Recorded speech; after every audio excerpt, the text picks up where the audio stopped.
So Narendra Modi గారికి ఈ సంవత్సరం ఆయన జాతకం ఏ రకంగా ఉంది?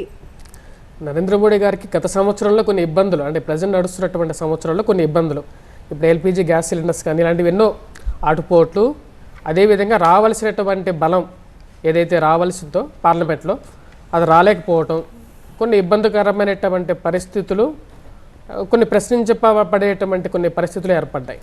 కానీ ఈ సంవత్సరం వాటన్నిటిని కొన్ని అధిగమించుకొని ముందుకు వెళ్ళగలుగుతారు.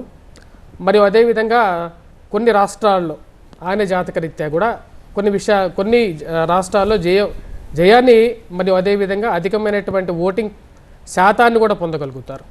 సో ఈ యొక్క సంవత్సరం నరేంద్ర మోడీ గారికి విజయంగా ఉంటుంది. అదేవిధంగా తను ఉన్నందువల్ల మన హైందవ ధర్మం, అదేవిధంగా వచ్చేటప్పటికి సనాతన ధర్మం అనేది అతనికి ఒక కవచంలాగా ఏర్పడి ఉంటుందన్నమాట. మోదీ గారి జాతకం ప్రకారం వారికి కుజమహర్దశ నడుస్తోందండి.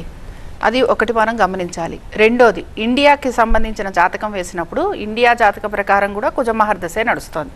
కుజుల్లో రాహు అంతర్దశ నడుస్తోంది. అందుకని ఏంటంటే ఈ సంవత్సరం మనం మాట్లాడుకుంటున్నది పరాభవనామ సంవత్సరానికి సంబంధించి చిన్న చితక అంతర్గతంగా ఉండేవి అన్ని దేశాలలోనూ ఉంటూనే ఉంటాయి. వాటి గురించి కాకపోయినా మామూలుగా ఓవరాల్గా కనుక మనం చూసుకుంటే వారికి ఉన్న ఒక యోగం ప్రకారంగా, ఎందుకంటే వారికి శత్రువుల పైన అధికారం వచ్చే యోగం ఒకటి ఉంది ఆయన వ్యక్తిగత జాతకం ప్రకారంగా. దానివల్ల ఏంటంటే శత్రువుల పైన ఆయన విజయాన్ని సాధిస్తారు. అది ఏ రకంగా అవ్వచ్చు. 2020 ఇప్పుడు ఈ సంవత్సరం అంతా కూడా బాగానే ఉంటుంది. ఆయనది కూడా వృశ్చిక రాశి అని చెప్పి మీ దాంట్లో ఉంటుంది.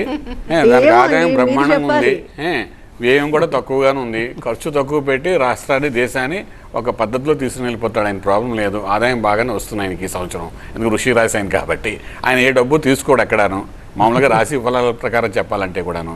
ఇది కాకుండా ఏంటంటే ఆయన తీసుకుంటున్న నిర్ణయాలు ఏవైతే ఉన్నాయో, ఆలోచన ఏదైతే ఉందో, ఆలోచన అనేది మంత్రి ఉండే స్థానం గురుస్థానం. సో అంచేత వృశ్చిక రాశి మీద గురువు యొక్క దృష్టి ఈ సంవత్సరం బాగా ఉంటుంది, అద్భుతంగా ఉంటుంది. తీసుకుంటున్న నిర్ణయాలకి ఒక బలం పెరుగుతుందని చెప్పి మనం చాలా స్పష్టంగా ప్రపంచ పరిణామాల్లో ఈయన పాత్ర దేశపరంగా చెప్పుకుంటే గురుత్వ స్థానాన్ని పొందే అవకాశాన్ని భారతదేశానికి పెంచే లక్షణం ఉంది.